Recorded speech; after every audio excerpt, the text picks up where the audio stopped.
Hello, how are you today? And are you ready to hear mysteries?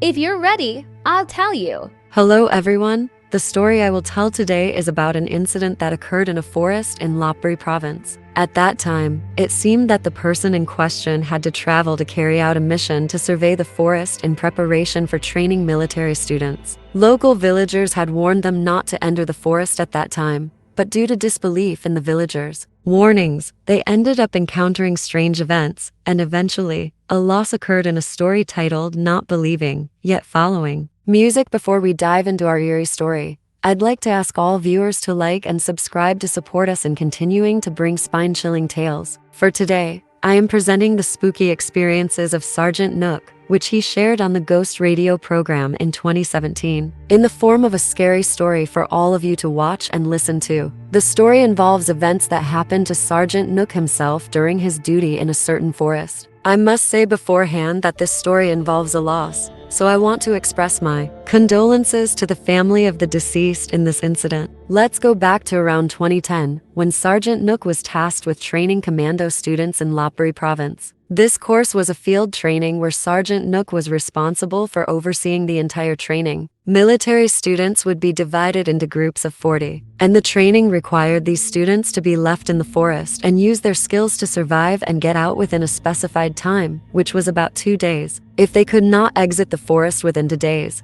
they would be considered to have failed the commando training. Before the departure day, Sergeant Nook and the other trainers, about 3 people, went to contact the local villagers to use the forest area for training. This forest was near the villagers' agricultural land, and it was state-owned land allowing villagers to farm. Sergeant Nook explained the details of the training to the villagers, mentioning that they could not specify the exact duration of the training. However, the course required students to survive in the forest within 48 hours. The villagers advised Sergeant Nook and his team not to conduct the training in the forest at this time. Sergeant Nook then asked why, considering they had conducted similar training every year in the past. The villagers explained that they didn't want the training to occur now because it was the end of the rainy season and the beginning of the cool season. Normally, no one ventured into the forest at that time. One villager, who had previously worked as a guide into the forest, emphasized that during this period, the forest would be dense and unmanageable, and no one would be able to guide them up the mountain. Upon hearing this, Sergeant Nook suggested that instead of letting the students hike up, they could use helicopters to drop the students at the designated location and then descend from the forest to check if it was safe. If they could safely come down,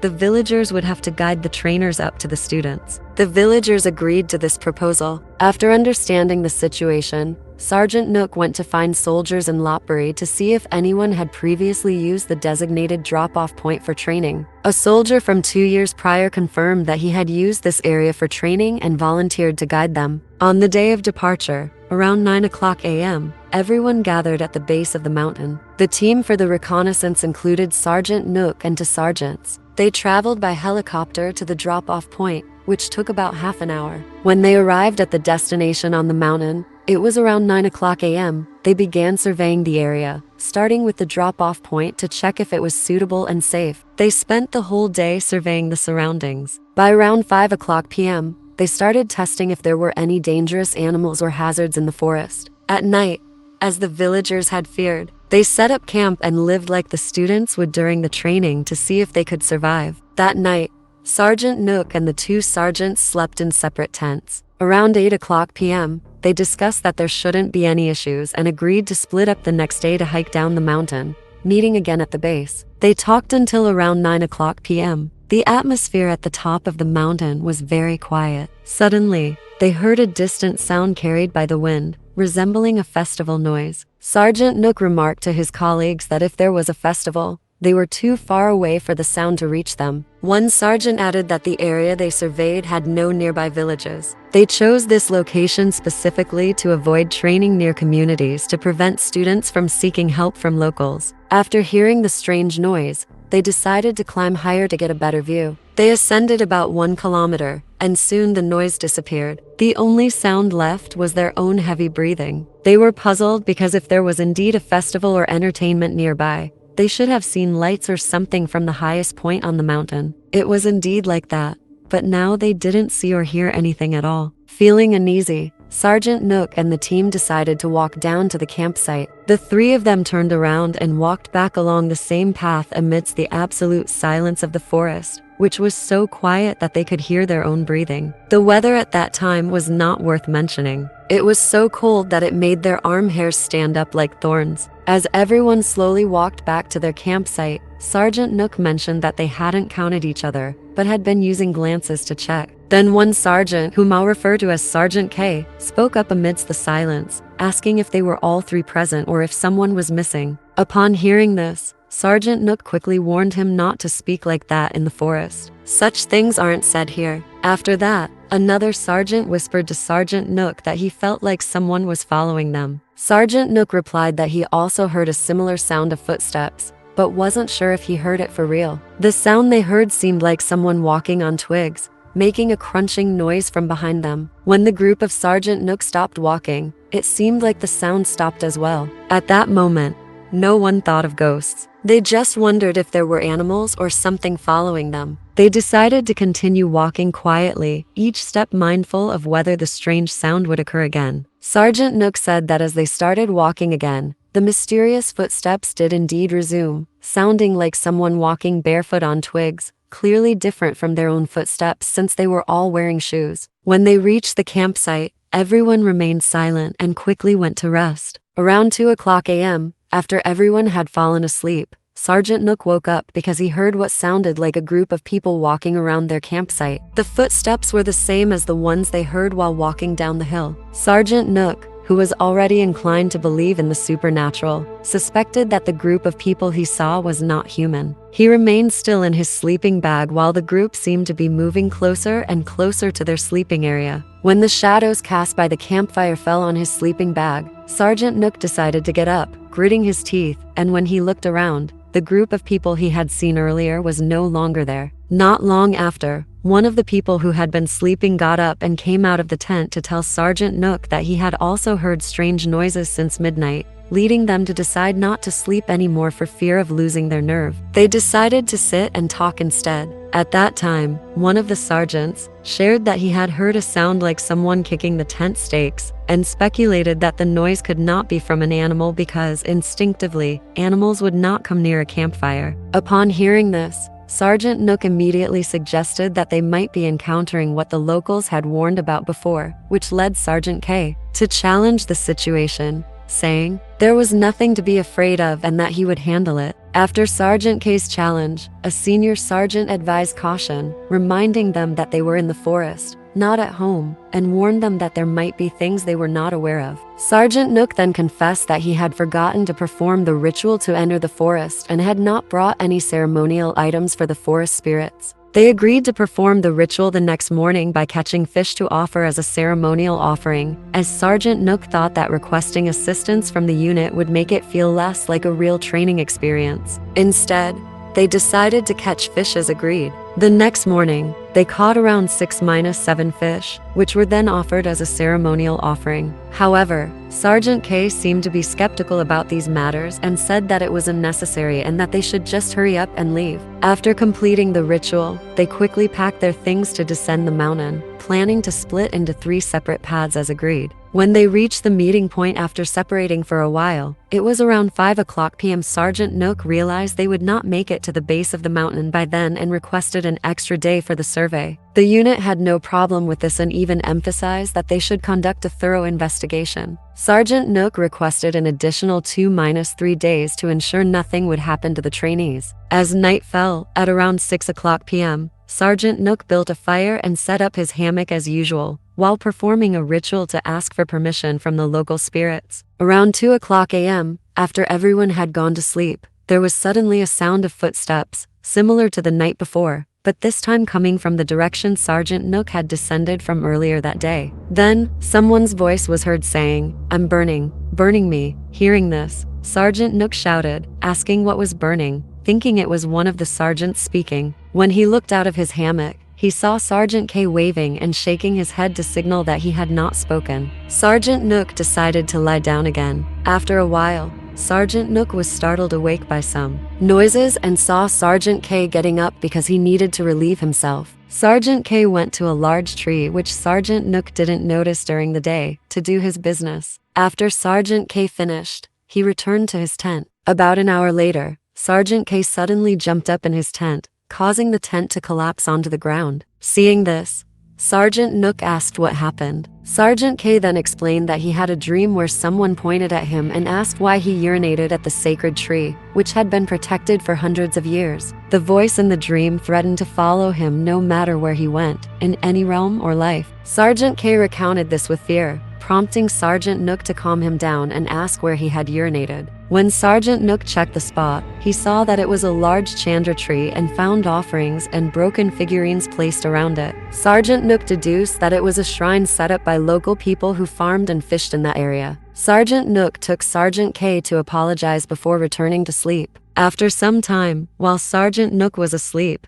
the rope tying his hammock to the tree slipped down to the ground, even though he had tied it tightly. The tents of the other two sergeants seemed to have their pegs pulled out. Sergeant K grabbed his ritual knife and stuck it into the ground, declaring that no one should disturb the soldiers' area. But surprisingly, the knife couldn't penetrate the ground, which was not hard. Seeing the situation, Sergeant Nook decided to act. It's better to make a proper apology because doing this is challenging his authority. After that, no one dared to close their eyes and they agreed that they would hurry down the mountain the next day, thinking they might not survive. The next morning, everyone set out to leave the forest, but due to the considerable distance, they only managed to get to the foothills. At that point, everyone decided not to radio for help as they thought they had reached the foothills and it was unlikely there would be any further concerns. They then set up camp and spent the night at the foothills. In the evening, after setting up their camp, they went fishing in a nearby water source and cooked the fish they caught for dinner. According to Jacko, while he was scaling the fish, he heard a sound coming from the fish that resembled a human's moan of pain. Shocked by this, he threw the fish back into the water. Jacko then suggested that they should go back because he thought things might be getting worse. However, due to Sergeant Jacko's pride, he insisted on staying until they completed the survey. After dinner and completing their personal tasks,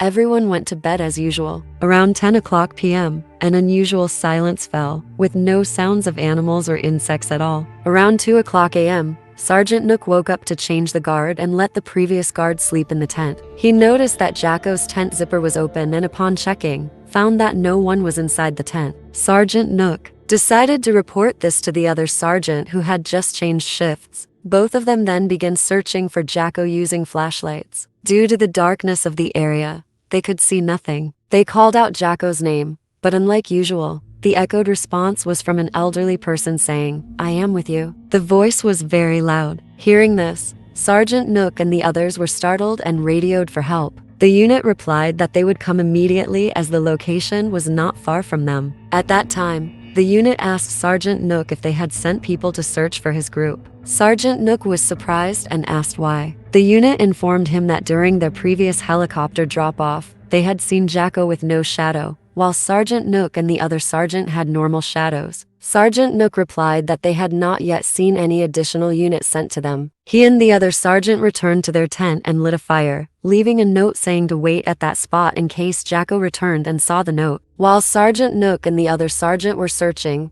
they walked to the water source where they had previously fished and found boot prints leading into the water. The other sergeant said it was likely boot prints rather than combat boots. Sergeant Nook noted that combat boot prints and boot prints were quite similar. They discussed whether to investigate further, but decided it was too dark and returned to the tent to wait for reinforcements. After a short time, Sergeant Nook saw a group of 7 to 8 people walking past the edge of the forest. They thought this might be the reinforcements, so they signaled and called out. However, the group walked past them as if they did not hear them. Sergeant Nook decided to fire his gun into the air, but the group continued walking as if they did not hear the shots. At that moment, Sergeant Nook was uncertain if they were indeed reinforcements due to the dark environment and only saw the group's flashlight beams. It was unlikely they were locals, since no villagers would walk into the forest at that time. Sergeant Nook and the others returned to their tent and were again puzzled when they suddenly lost all radio signals, even though they had been in contact with the unit before. Sergeant Nook decided to investigate the water source again,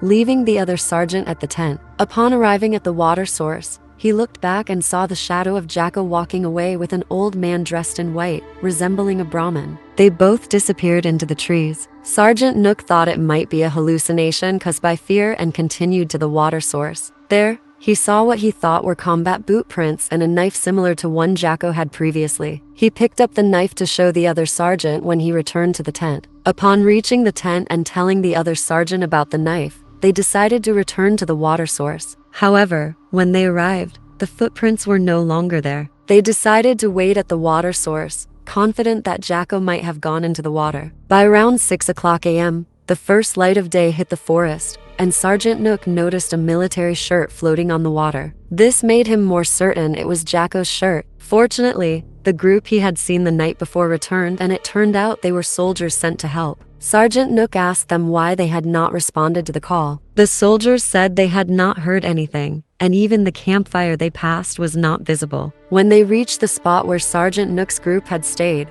they decided to return when they saw no one there and met Sergeant Nook. Sergeant Nook informed the rescue team about Jacko's traces leading into the water. They searched for Jacko for about 2 hours but could not find him. Sergeant Nook decided to borrow a vehicle from the rescue team to drive to a village they had contacted before entering the forest, about 7 kilometers away, and ask the other soldiers to wait at the water source. Upon reaching the village, Sergeant Nook explained the situation to a hunter, who advised him that he had warned against going into the forest. The hunter mentioned that during the forest closure period, spirits and ghosts were abundant, and they should not have gone fishing or cutting branches as it could disturb the spirits. Sergeant Nook requested the hunter to accompany him back into the forest. Upon reaching a point where the vehicle could not go further, they continued on foot to the water source. The hunter then told Sergeant Nook that there was nothing left. This statement startled Sergeant Nook, and the hunter suggested that it might be too late. When they arrived at the water source,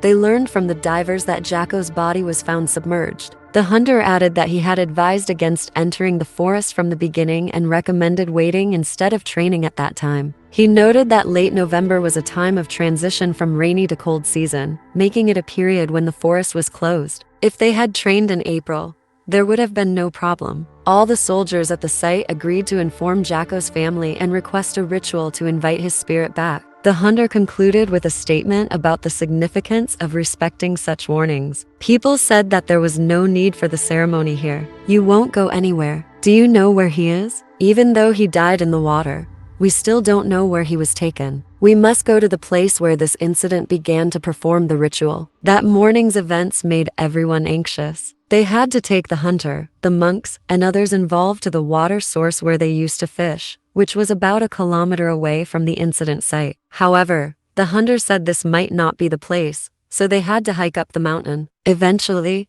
it became nighttime again. This time, there were many people, and they set up a watch shift. After setting up camp, in the middle of the night, the hunter suddenly woke everyone up, telling them to leave immediately and not stay there, even though it would soon be dawn. Everyone had to rub their sleepy eyes and quickly leave the place. While they were leaving, the hunter explained that there was a sound of people walking around the area where they were sleeping, which was the same thing that Nook's group had encountered earlier. Nook explained to the hunter that they had entered the forest just to train, not with any malicious intent. At that moment, the hunter said they had to resolve the issue at the source. They walked up the mountain to the tree where the hunter had urinated before. The hunter then said that this was the sacred tree of the village, and asked if they didn't know. The hunter set up offerings for the ritual and prayed that if what had happened required a life, they hoped the spirit would be released and not be trapped there. After calling out the name, the hunter asked the spirit to follow the thread and then walk down the mountain with the monks, who held the thread tied to the tree. As they reached the foot of the mountain,